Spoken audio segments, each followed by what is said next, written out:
Welcome back to the Deep Dive. Today, we are undertaking, well, a truly massive intellectual excavation spanning thousands of years. Yeah.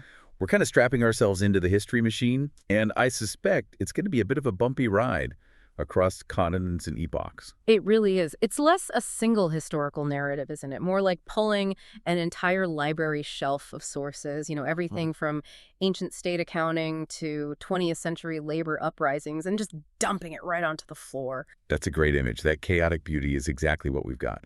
So our mission statement today isn't really to draw some neat, clean line through history, suggesting society simply evolved, from primitives to modern. No, definitely not that simple evolutionary path. Instead, we're trying to extract the fundamental mechanisms of power, control, and crucially, resistance. How is order actually established on the ground? How is resistance organized? And, maybe most importantly, how often is human society shaped and reshaped, not by these grand, inevitable forces we talk about, but by tiny contingent events or even specific material tools? Little things. And what's fascinating here, I think, is that we're actively challenging that idea that societies just naturally move, sort of inevitably, toward modern governance. Right. We're looking at how different societies across millennia repeatedly invent and then sometimes actively dismantle forms of political and economic control.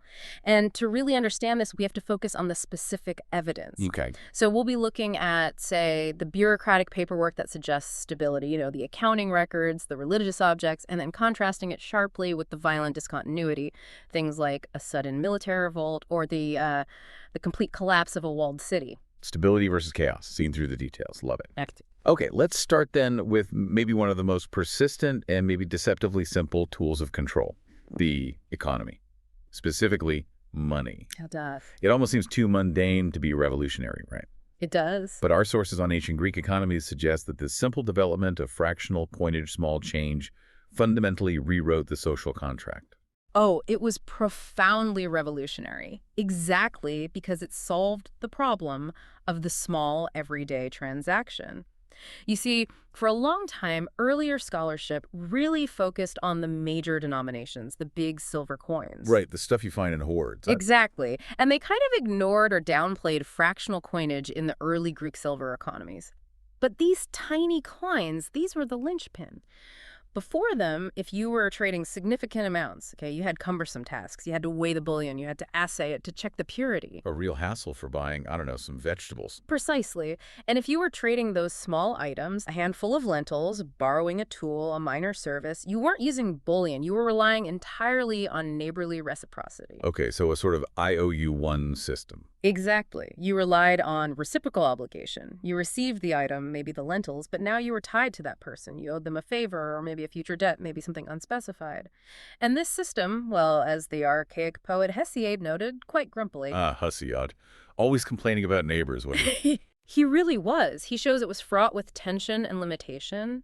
Reciprocity sounds lovely in theory, right? Community, sharing. Yeah, sounds idyllic. But in practice, it creates this personal, sometimes really stifling social entanglement around every single small economic necessity. You weren't just acquiring goods, you were acquiring a social tie, an obligation. Wait, so Hesiod is basically describing a pre-coinage society where every small purchase, every little interaction created a potential personal trap. That completely reframes how I think about economic freedom. The coin itself is like the mechanism of liberation from personal debt bondage, in a way. That's the aha moment right there. I think that's it. The shift was radical.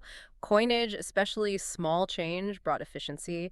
It cleared the bill instantly. Done. Finished. The transaction was over. The slate was wiped clean. You retained the coin's material value. And critically, that value did not depend upon the specific needs or the social standing or even the mood, the temperament of the person you were giving it to. Doesn't matter if they like you or if they need what you have in return. Exactly. It made these low-level transactions rapid, impersonal, and verifiable. And that transition from this web of obligatory reciprocity to detached, materialized, immediate value, that's a foundational step, really, in establishing widespread impersonal economic control. And maybe freedom, depending on how you look at it. And it definitely sets the stage for a society based more on individualized transactional freedom rather than that constant communal dependence. Okay, fascinating. Now let's jump from that cold, hard, detached value of coin to something completely different. Intense, charismatic reverence. Right.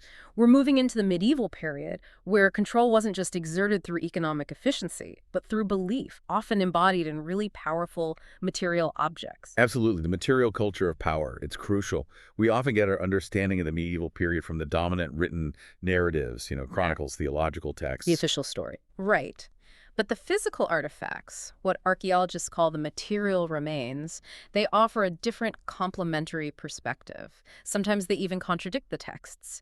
They tell us how spiritual power was, well, engineered, how it was projected onto the population. Yeah. Look at the proliferation of figural reliquaries. Okay, so these weren't just fancy boxes for holding saints' bones, right? They were more than containers. Precisely, much more. Head reliquaries, for example, which became popular quite early on, they used the really powerful pre-existing tradition of the sculpted bust portrait. Roman emperors, philosophers. Ah, so they tapped into that existing visual language of authority. Exactly. They weren't abstract symbols, they were physical, anthropomorphic proxies. They gave the relic inside a kind of posthumous voice in afterlife. They literally constructed a powerful aura around a piece of bone or cloth. And the most famous example in our sources, the one everyone points to, is the full-figure reliquary statue of Saint Foy, Saint Faith. Tell us about the specifics of that object, because the details really explain how this control mechanism, this aura building, actually worked. Yeah, Saint Foy is incredible. The statue itself was a major undertaking, created pretty soon after 882, and crucially, it was constantly modified over centuries. Not static. Not at all. It was embellished over time with, say, a jewel-encrusted crown, a golden throne, essentially dressing this spiritual authority in the visible trappings of earthly royalty, giving it that recognizable power. And critically, it was famous because it enclosed the saint's actual skull. Wow, okay. This material enclosure, the real skull inside this golden jeweled body, gave it an almost irresistible charismatic presence. It wasn't just a container anymore. It was perceived as the saint present right there in the physical world. Yeah. Tangible holiness. And in this charismatic presence, this feeling of the saint being right there, that was a necessity, wasn't it? It was required to attract the massive crowds of pilgrims, the processions, Absolutely essential. which in turn sustained the spiritual authority and, let's be honest, the economic power of the Abbey Church at Conca where it was held. Absolutely. The spiritual aura directly generated the economic flow.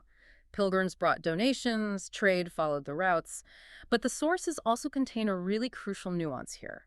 Even with all this incredible engineering and charisma, there was, quote, no guarantee of lasting success. Ah, so even this wasn't foolproof. No. It reminds us that control based on reverence, on belief, is inherently fragile. It relies on continuous belief, which can be fickle. Fashions change, other shrines become more popular.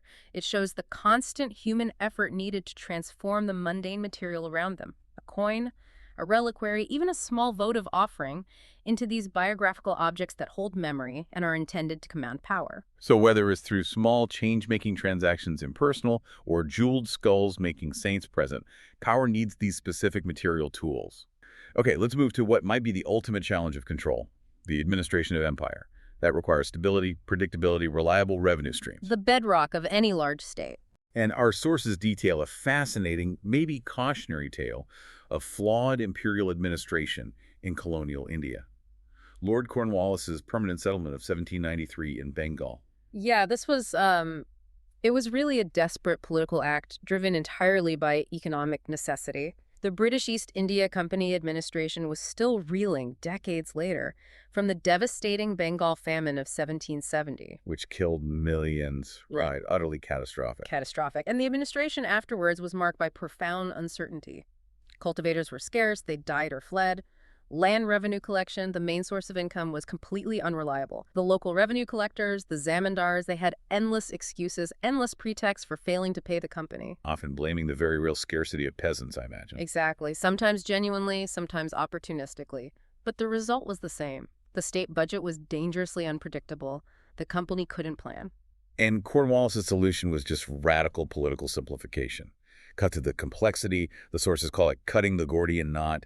He seemed to prioritize predictability above almost everything else. That's precisely it. He fixed the land revenue demand in perpetuity, forever.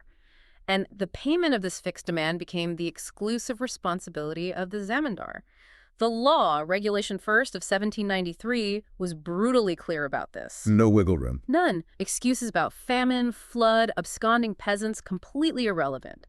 If the zamindar failed to pay the fixed amount on time by sunset on the due date, the estate was immediately put up for auction. That was it. So the immediate outcome was predictability for the state. The budget stabilized, the company directors back in London were probably relieved. Instantly. That part worked. But the long-term consequences, like with so many forms of rigid, top-down control, were profound and, frankly, pretty negative for the people actually working the land. Oh, deeply negative. The huge unintended consequence was the transformation of the zamindar. They went from being essentially tax collectors, agents of the state, into unchallengeable landlords in their own right. How did that happen? Well, think about it. The state's demand was fixed forever. But over time, especially in the 19th century, the population inevitably recovered and grew. Land became more scarce, more valuable. So the zamindars simply raised the rents on the cultivators, the peasants working the land. And they pocketed the difference between the rising rents and the fixed payment they owed the British. Exactly. They pocketed what the economist David Ricardo famously called the unearned increment wealth derived purely from the increasing scarcity of land and population growth, without any effort, investment, or improvement on the landlord's part. It created this class of often parasitic landlords, all while stabilizing the British account books in Calcutta and London. It's really astonishing that this colonial inefficiency, this system that created such problems, stands in such stark contrast to some pre-colonial administration practices.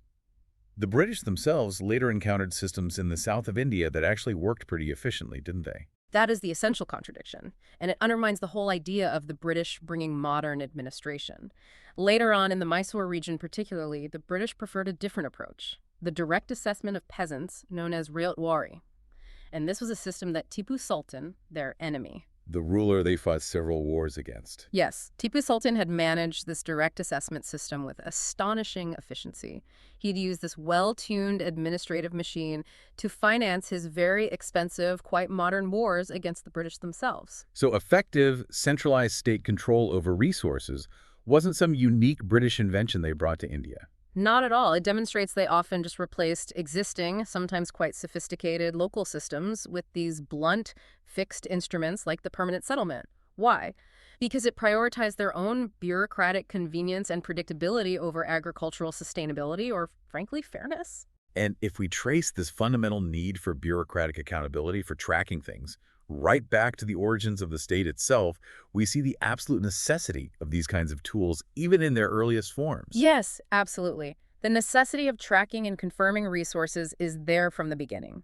In ancient Mesopotamia, places like Ubaid and proto-historic Sumer and Akkad, the continuity of social organization, the very ability to organize complex projects seems to rest upon these small, maybe even boring bureaucratic tools. Like seals and token. Exactly. The existence of cylinder seals, stamp seals, and these little token groups, those small geometric clay objects, spheres, cones, discs. The ones Shemand Besserat wrote about. Precisely.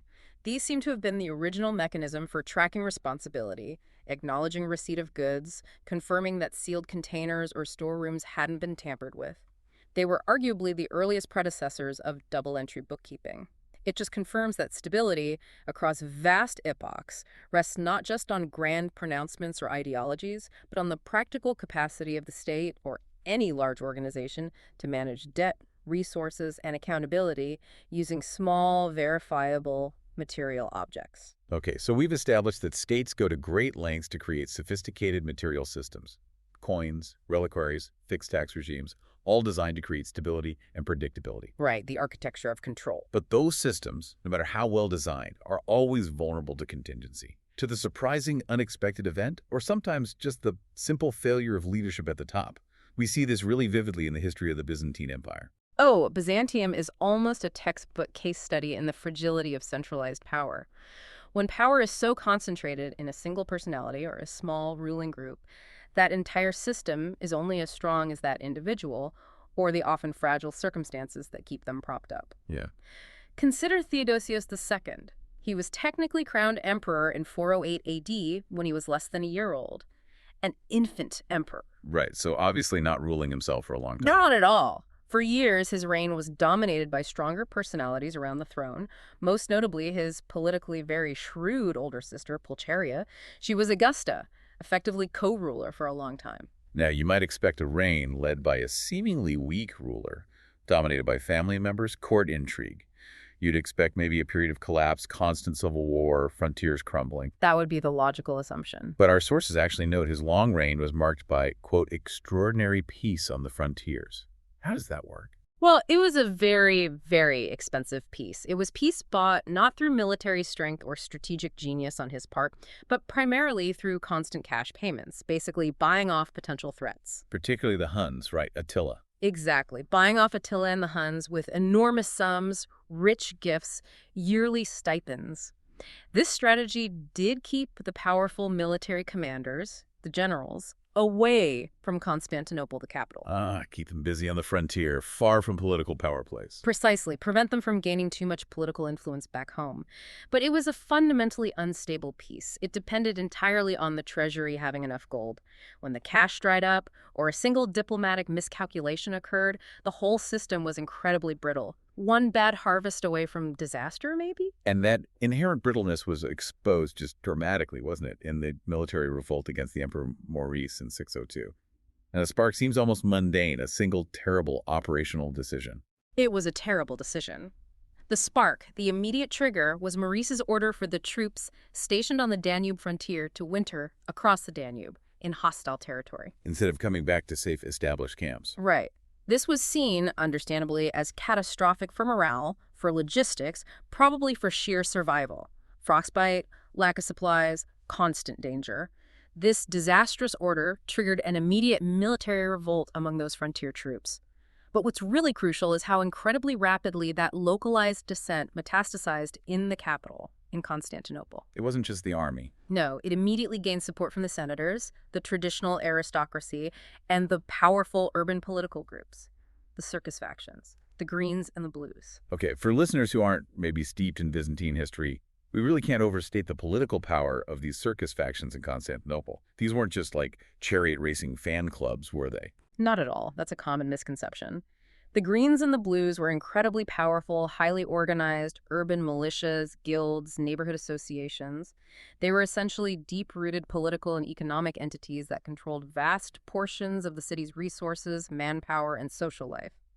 Their rivalry was often intense, sometimes bloody. But they could unite. Yes, and when the Senate, representing the elite, and these powerful circus factions representing the massive urban populace united against Maurice, whom they increasingly saw as too stern, too focused only on the frontiers, maybe too stingy with city resources. His fate was sealed. His execution was pretty much inevitable. A relatively low-ranking officer named Phocas capitalized on this sudden, unexpected convergence of senatorial and popular dissent. It just demonstrates how a single bad winter order, a contingent event, could suddenly unite all these disparate, usually rival, powerful groups against the state leadership, leading to violent, abrupt discontinuity. Wow. Okay, so if the revolt against Maurice was ultimately about a bad decision spiraling out of control, the ultimate end of the Byzantine state, the fall of Constantinople in 1453 to the Ottomans, that seems defined by just overwhelming contingency and confusion, especially in the final hours. It really was. The end of 1,000 years of history, seemingly determined by minutes of sheer chaos. Emperor Constantine's final speech, as recorded, is this extraordinary, desperate attempt to impose control through rhetoric right at the very end. What did he say? He appealed to the remaining defenders, Greeks and Latins, citing God's protection, their superior armor, contrasting it with what he called the untrained mob of evil Turks. He desperately tried to frame the imminent catastrophe as this noble religious defense of the homeland, the last stand for Christendom. Trying to rally them one last time. One last time. But rhetoric failed utterly when the physical breach occurred in the walls. The sources really emphasize the dramatic and unexpected nature of the collapse at that specific point on the front line. It wasn't a slow crumbling everywhere, it was a sudden failure. And that led to confusion spreading with extraordinary speed. Panic just took over. And the aftermath inside the walls. The reality inside the city walls immediately after the breach was pure chaos and, interestingly, apprehension, even for the victorious Ottoman soldiers. They were confused, too. Apparently so. They suddenly found themselves pouring into this maze of narrow, unfamiliar streets. They were expecting, it seems, a large, organized Byzantine army waiting in battle array for street fighting. Instead, they encountered mostly panic, fleeing civilians, isolated pockets of resistance. The initial phase of slaughter seems driven by a brutal mixture of fear, their own fear of ambush in the unfamiliar city, and bitterness. Yeah, bitterness accrued from weeks, months really, of siege warfare, of taunts and insults hurled down at them over the battlements by the defenders. So they killed initially, the sources say, to create universal terror. They dispatched everyone they found, of any condition, regardless of age or status. It was raw, contingent fear and anger dictating actions, leading to mass atrocity rather than, say, immediate organized capture of valuable assets or prisoners. Chaos trumped strategy in those first moments. It shows how quickly the veneer of organized warfare can collapse into just terror.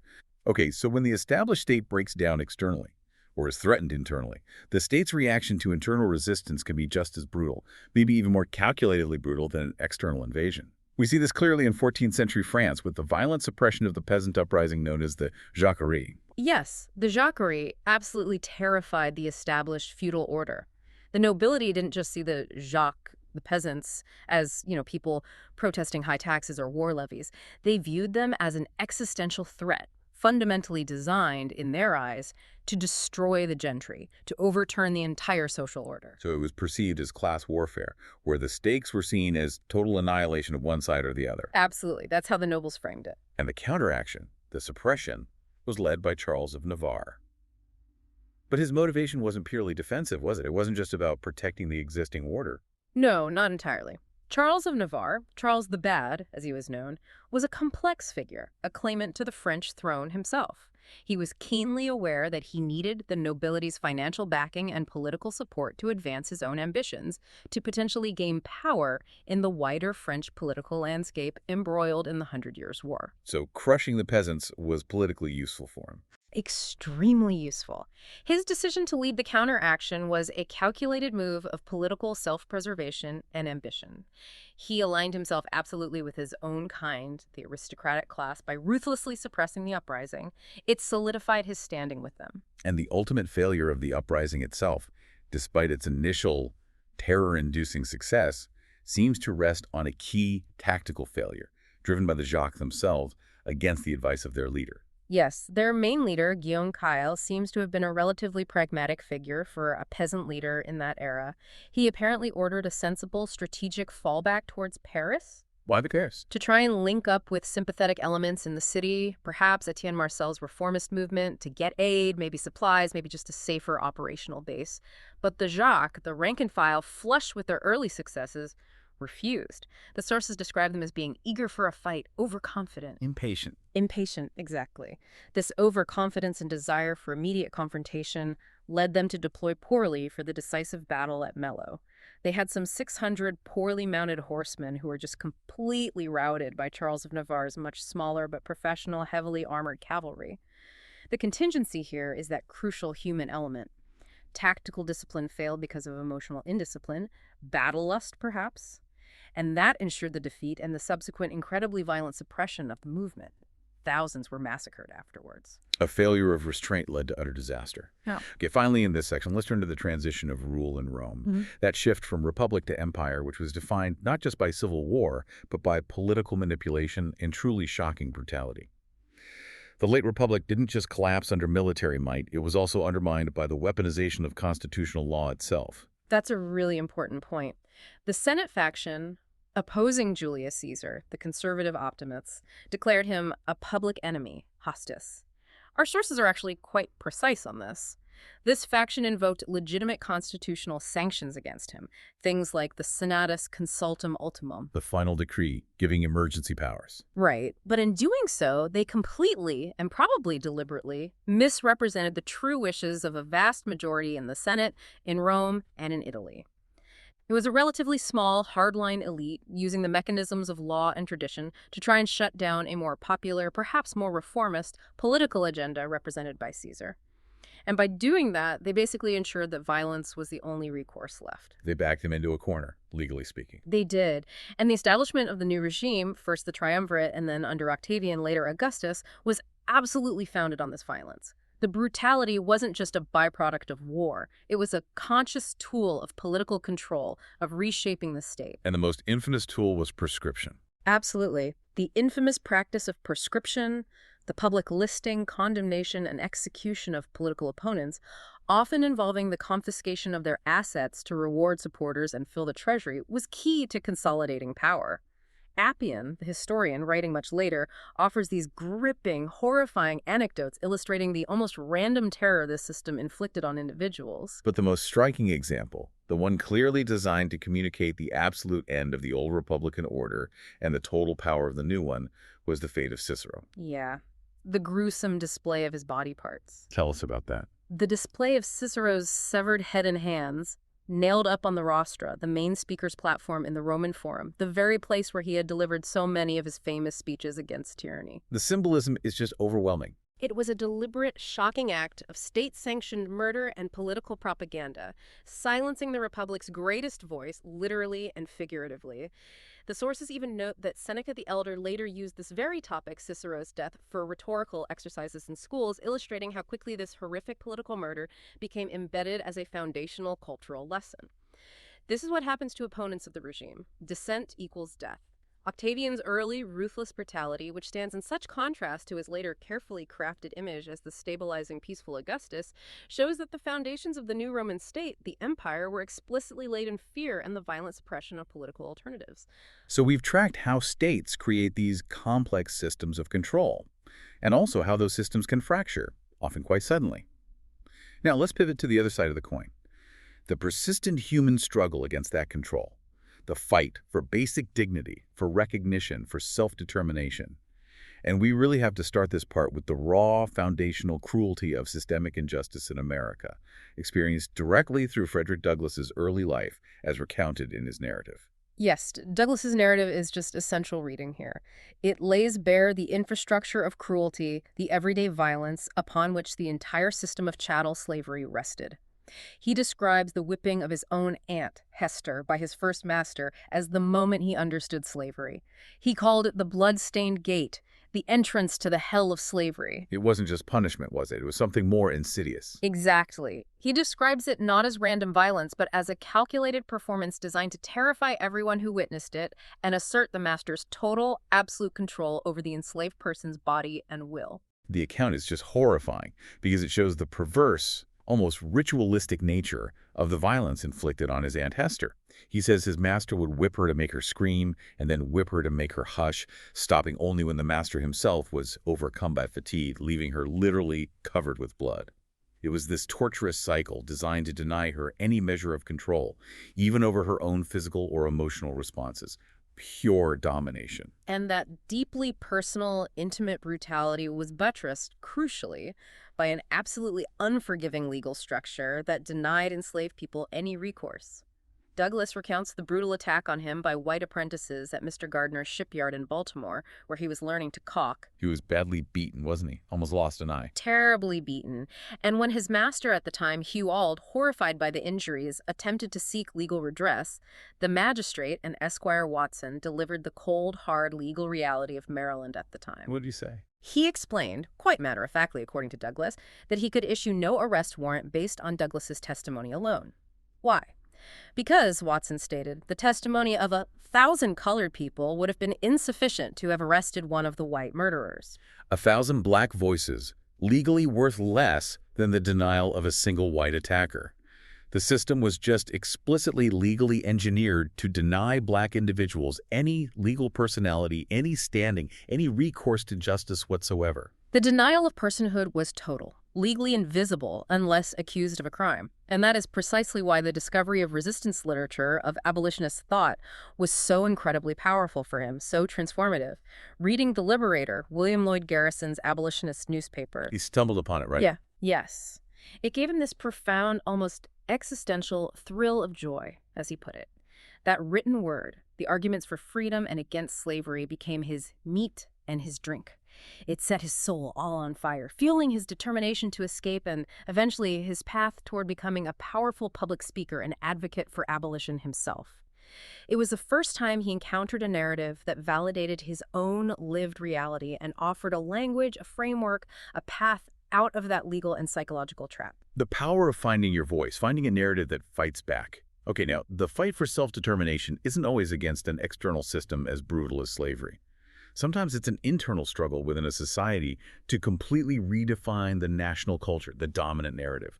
We saw this in the American populist movement of the late 19th century. Yes, the populist movement was far more than just a simple economic protest over falling commodity prices or railroad monopolies, though that was part of it.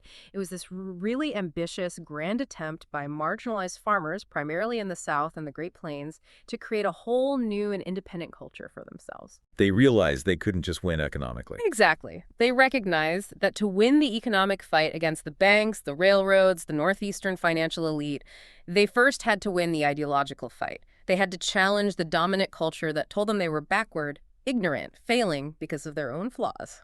So they aimed for a complete ideological overhaul. Our sources say they dismissed history as taught in our schools as being practically valueless. They saw that the state-sanctioned version of history, economics, even political theory inherently supported their oppressors. They essentially tried to become their own academy, their own intellectual countermovement. They sought to re-educate not just themselves, but the entire country by rewriting history, economics, and political theory from the perspective of the producer, the farmer, the laborer from the bottom up. How do they do that practically? They did this through an absolutely enormous grassroots media and education machine. Thousands of local populist newspapers and journals sprang up. Lecturers traveled vast circuits, bringing the message directly to rural communities. They published and distributed countless books and pamphlets. There's this determination you see in anecdotes, like the editor of the Living Truth newspaper in Alabama, who reportedly refused to miss publishing an issue even after his shop was broken into and set on fire by opponents. Wow, real commitment. They were fighting, physically sometimes, but always ideologically, to control the narrative, to assert their own value and dignity in the face of a culture that largely dismissed them. Now, what makes this movement incredibly complex and maybe unique in American history, particularly when you look at the South, is the racial dimension. It's really tangled. Oh, absolutely. The historian C. Van Woodward famously pointed out this radical contradiction, this paradox. During the peak of populism in the 1890s, the Georgian legislature, for example, passed the largest number of anti-Black segregation and disenfranchisement bills ever enacted in a single year in its history. So the deep structural racism of the Jim Crow South was intensifying. Right. The legal oppression was getting worse. Yet at the very same time, Woodward argues, the populist struggles, the shared economic fight against the planter elite and the democratic machine, brought the two races, poor white farmers and poor black farmers, so close together politically as they did during the populist struggles, closer than they had been before or arguably have been since in the South. So a cross-racial class solidarity, however fragile and temporary. Yeah, exactly. They formed a genuine, if extremely fraught and ultimately unsuccessful, political alliance based on shared economic hardship. They recognized they had common enemies in the Eastern bankers, the railroad barons, and the entrenched Democratic Party leadership that upheld the status quo. It just shows that resistance, even when fundamentally flawed and operating within deeply biased cultural contexts, can sometimes create these surprising, temporary political alliances capable of genuinely challenging the established political order. Fascinating complexity there. Yeah. Okay, let's fast forward a few decades into the industrial age, where the struggle for recognition and dignity became outright, massive collective action, culminating in the huge labor outbursts of 1934 in the U.S. Yes, 1934 was a pivotal year. It saw this staggering number of large-scale, often violent strikes across the country, really signaling that the existing labor relations system was broken and that fundamental legislative change, like the Wagner Act that followed, was becoming necessary. The West Coast longshoremen strike in San Francisco is a perfect example. What was key about that one? It's often described as a rank-and-file insurrection. It challenged not just the powerful shippers and waterfront employers, but often their own more conservative, established union leadership within the International Longshoremen's Association, whom the workers on the docks saw as too compromised, too willing to cut deals. And their core demand wasn't just about higher wages, though that was there. It was fundamentally about dignity, wasn't it? They sought the abolition of the hated shape-up. Exactly. The shape-up was this incredibly degrading system. You hear it described as essentially an early morning slave market. Workers would have to line up on the docks every single morning, hoping to be picked out by a foreman for a day's work. Selection was entirely based on the foreman's whims, maybe kickbacks, maybe personal favoritism. It denied workers any stability or dignity. Total insecurity. Total insecurity. And the strike against this system, demanding union hiring halls instead, quickly escalated. It shut down the port and then exploded into a city-immobilizing general strike involving around 130,000 workers across San Francisco, shutting down the whole city for days. And the state's response. Maximum force. The governor called in the National Guard. They assembled 4,500 guardsmen armed with machine guns to try and reopen the port. There were violent clashes, deaths. It demonstrates the immense threat that organized, unified labor, especially when acting collectively across different trades, posed to the established economic order. And even larger than the West Coast strike, numerically at least, was the textile worker strike in the South that same fall. That involved an astonishing 325,000 workers across multiple states, from New England down to Alabama. Yes, the largest single strike in American history up to that point.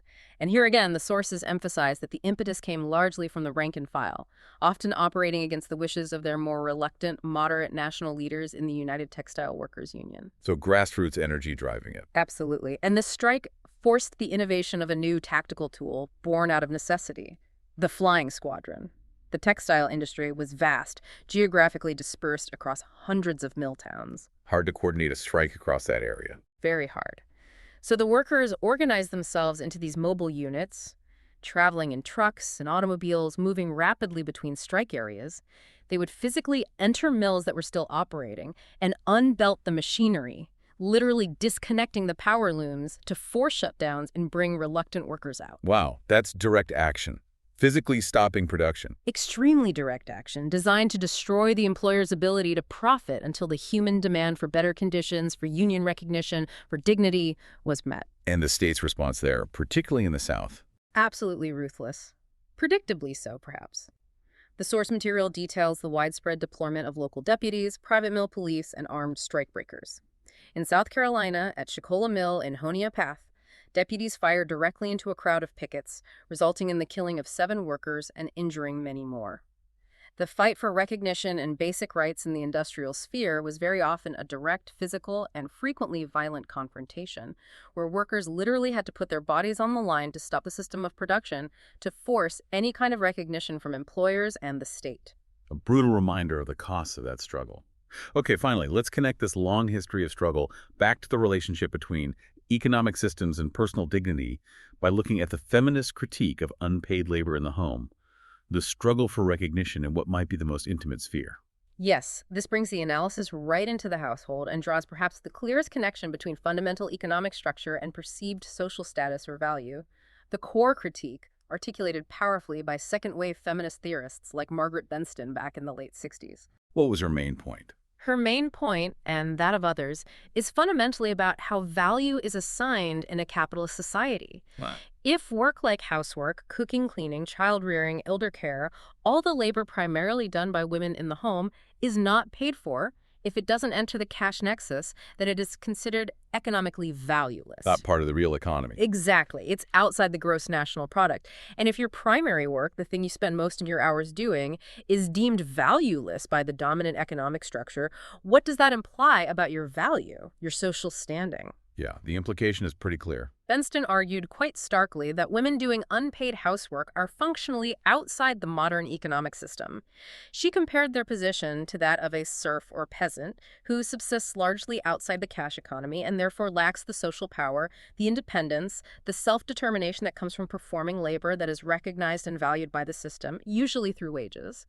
The lack of monetary value translated directly into a lack of social and political value and economic dependency. And the solution proposed, at least by some within that movement. Well, for Benston and others in that vein, the conclusion was quite radical. The only way for a woman to truly find herself, achieve independence, and gain recognition within that existing system was through creative work of her own, meaning paid work, participation in the real economy outside the home, work that could be valued and quantified by the system. Now, that's a specific viewpoint, of course, but it powerfully highlights how deeply interwoven economic structures are with our sense of personal identity, social worth, and political oppression. And that core theme, the link between economic valuation and human dignity, spans this entire history we've discussed, really, from the ancient Greek farmer needing fair exchange with his neighbor, to the colonial peasant under fixed revenue, to the factory worker demanding a living wage, right up to the modern housewife arguing her labor matters. Hashtag tag outro.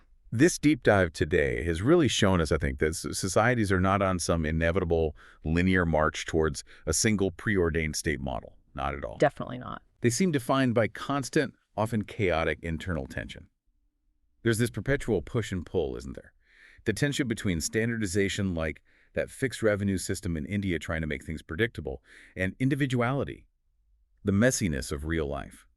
Between the constant need for control from the top and the equally desperate, persistent impulse for resistance, for autonomy from below. And those mechanisms of control, even the most sophisticated ones, are surprisingly fragile, aren't they?